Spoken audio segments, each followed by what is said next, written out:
공수처가 조국 일가 수사 관련자들에 대한 수사에 착수했습니다. 윤석열 전 검찰총장과 한동훈 전 대검 반부패부장, 최성해 전 동양대 총장 등이 핵심 피고발자로 적시되어 있습니다. 모두가 알다시피 당시 검찰의 수사는 정상이 아니었습니다. 표적 수사를 위해 직권남용과 지휘부의 무리한 수사지휘, 피의 사실을 흘리기로 여론 조작에 관여했으며 법정에서는 모해 위증을 사실상 방조했습니다. 한마디로 검찰이 할 수 있는 모든 탈법적인 방식을 총동원한 조국 일가 사냥이었습니다. 동시에 이는 검찰권 남용의 가장 극단적인 사례로 노무현 정부 이래 실패해온 검찰개혁을 현실로 촉발시킨 가장 상징적인 사건이기도 합니다. 그렇기에 이 사건은 결코 과거의 일로 덮어질 수 없습니다. 일련의 수사 과정을 철저히 조사해 진실을 밝혀내고 책임질 자는 반드시 책임을 지워야 합니다. 소식이 전해지자마자 한동훈 전 대표는 강력히 반발했습니다. 사면을 탈옥이라 우기는 한동훈의 지록 위만은 근거도 논리도 찾아볼 수 없습니다. 발끈한 모습을 보니 도둑이 재발절인 모양입니다. 조국 사태 당시 한동훈은 대검 반부패 강력부장으로 사실상 조국 사냥을 총괄했던 장본인입니다. 만약 본인이 지휘한 조국 수사가 정상적인 수사였다면 그와 그 일가에게도 같은 수사 잣대를 적용해야 합니다.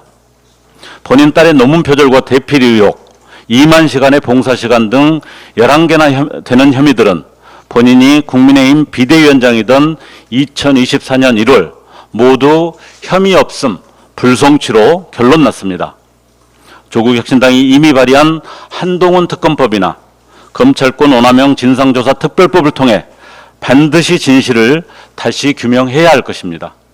이는 민주주의와 법치주의를 바로 세우는 문제입니다.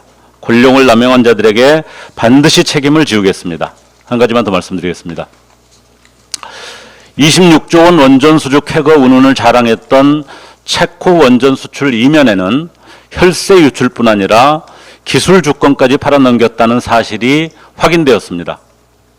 보도에 따르면 지난해 11월부터 한수원과 한전은 웨스팅하우스사와 비밀 협약을 추진했고 비상계엄과 탄핵으로 혼란했던 지난 1월에 이르러 양자 협정이 체결되었습니다. 그런데 밝혀진 협정 내용을 보면 첫째, 수출 원전 1기당 8억 2,500만 달러, 즉 1조 원이 넘는 물품 계약 및 기술 사용료를 웨스팅하우스에 제공하도록 하고, 두 번째로 모든 차세대 원전을 수출하기 전에 웨스팅하우스의 기술 자립 검증을 통과하도록 했습니다. 심각한 불공정 계약, 노예 계약입니다. 게다가 수출 지역에 따라 원전 연료 공급권까지 독점 보장하도록 하고 심지어 계약 기간이 50년에 달한다고 합니다. 말 그대로 간도 쓸개도 다 내주는 매우 비상식적인 굴욕 협상이 아닐 수 없습니다.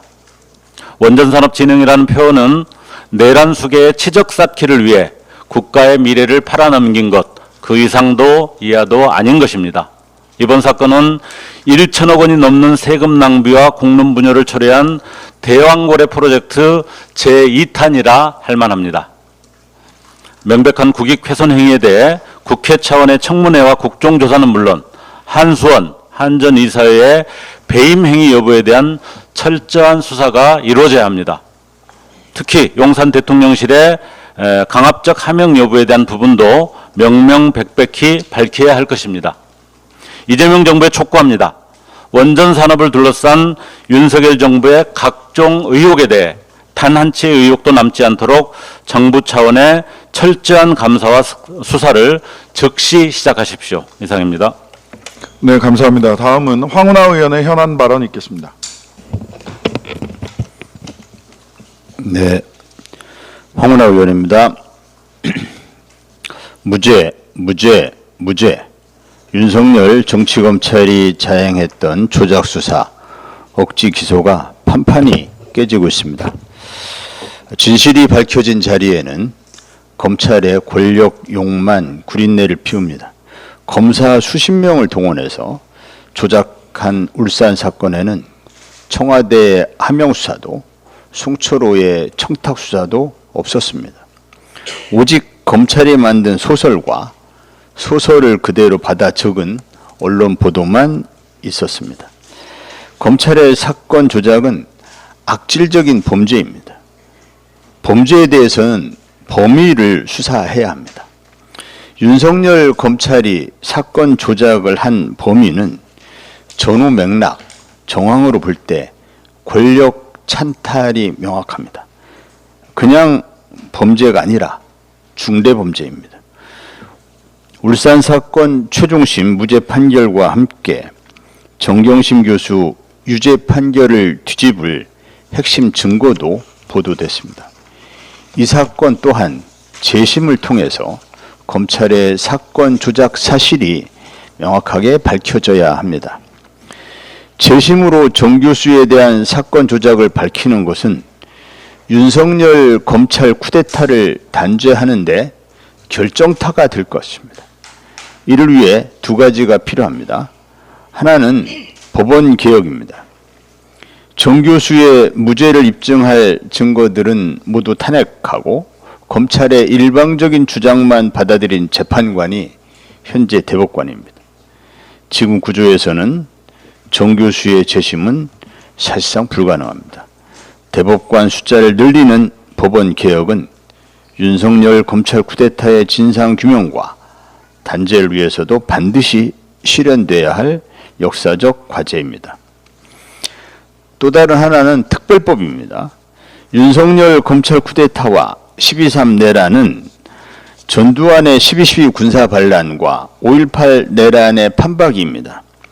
전두환 쿠데타와 내란 단죄의 역사를 되짚어볼 필요가 있습니다. 12.12 군사 반란에 대해서는 1993년 정승화 전 총장 등이 검찰에 고소고발했지만 검찰은 피의자 34명을 기소유예하고 4명은 공소권 없음 결정한 바 있습니다. 5.18 내란에 대해서는 5.18 피해자 322명이 내란 및 내란살인 목적으로 고소했지만 검찰은 공소권 없음 결정으로 면죄부를 준 바 있습니다. 12.12 군사 반란과 5.18 내란 단죄는 광주민주화운동 등에 관한 특별법 그리고 헌정질서 파괴범죄의 공소시효에 관한 특례법으로 가능했습니다. 윤석열 검찰 쿠데타와 12.3 내란은 검찰의 정권 찬탈과 영구 집권을 위한 연속적인 과정입니다. 12.12 군사반란 주역들이 모두 법정에 섰던 것처럼 검찰 쿠데타의 주역과 그 부역자들도 모두 법정에 세워야 합니다. 그것이 정의이고 후세에 물려줄 올바른 역사입니다. 올해가 가기 전에 검찰 쿠데타 및 내란 진상규명을 위한 특별법 제정과 검찰 단죄를 위한 법원 개혁을 반드시 해야 합니다. 이상입니다. 네, 황운하 의원님 감사합니다. 다음은 김준형 의원의 현안 발언 있겠습니다. 불합리한 주권 침해와 왜곡된 동맹의 도미노를 끝내야 합니다. 한미 한일 정상회담이 눈앞에 다가왔습니다. 윤석열의 불법 계엄 후 반년 가까이 정상 외교가 중단된 만큼 이번 정상회담들은 외교 이벤트를 넘어 대한민국의 미래를 좌우할 역사적 분기점이 될 수 있습니다. 올해는 을사늑약 120년, 광복 80년, 한일 수교 60년이 되는 해인 만큼 한일 정상회담이 역사를 직시하고 열린 미래로 나아가는 중대한 전환점이 되기를 바랍니다. 부정하고 감춘다고 해서 진실이 거짓이 되는 것은 아닙니다. 한일 양국 국민이 교류하고 소통하며 사이좋은 이웃국가, 신뢰할 수 있는 이웃으로 살아가기 위해서는 일본 당국의 진정 어린 사죄와 과거사 문제에 대한 통큰 결단이 필요합니다. 우리는 지난 3월 미일 국방장관의 원시어터 즉 하나의 정구구상 등 미일 군부의 선 넘는 안보 콜라보가 어느 정도인지 명확히 알지 못합니다. 윤석열 일당이 한미일 안보 협력 미명 아래 국익을 포기했을 가능성도 배제할 수 없습니다. 따라서 이번 한미 한일 정상회담은 흔들린 외교를 다시 제자리에 세우고 대한민국의 항로를 바로잡는 새로운 전환과 결단의 기회가 되어야 할 것입니다. 미국 트럼프 전 행정부는 전후 70년간을 만들고 유지해온 자유주의 국제 질서를 스스로 거칠게 망가뜨리고 있습니다. 관세 압박의 일방적 횡포에 이은 안보 압박이 우려됩니다. 트럼프 측은 보호비 갈취를 넘어 한국을 중국 견제의 전쟁기지로 삼으려는 의도를 감추지 않습니다. 전략적 유연성을 주요 내용으로 하는 주한미군 역할 변경은 우리 미래와 직결되는 문제입니다. 우리에게는 한미동맹을 자신들의 전략적 이익을 위해서 활용하겠다면서 기지도 비용도 심지어 우리 젊은이들의 미래까지 내놓으라고 압박하고 있습니다. 이는 가장 첨예한 갈등 사안이 될 수 있으며 국민적 합의 없이는 진행될 수 없습니다.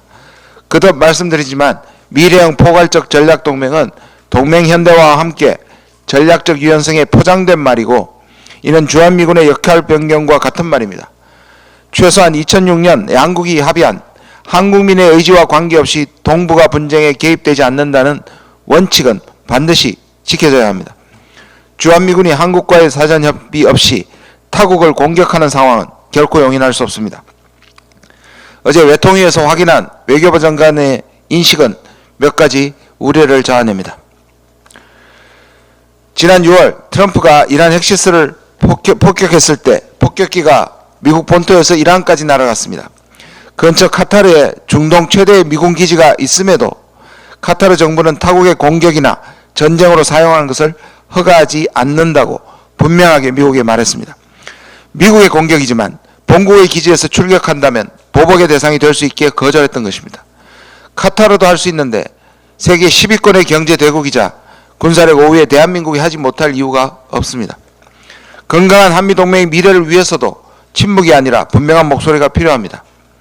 한미동맹은 목적이 아니라 오직 한반도와 국민을 지키는 수단입니다.